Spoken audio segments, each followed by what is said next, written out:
નમસ્કાર, આપ જોઈ રહ્યા છો સ્પાર્ક ટુડે ન્યૂઝ। જામનગરના સુવરડા ગામે દુર્ઘટના ઘટી છે।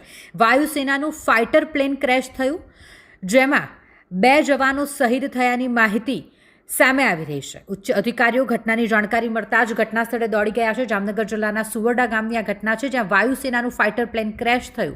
જમીન પર ધડાકાભેર પ્લેન પડતાની સાથે જ તેમાં આગ ફાટી નીકળી।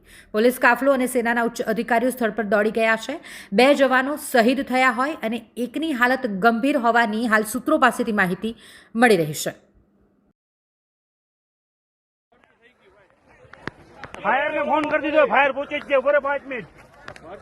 भाई अंदर जी मारा जी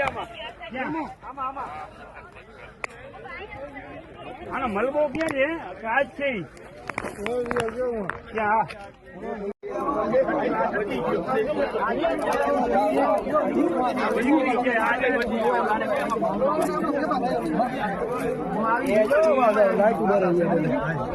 જોતા જોવા જેવું નથી।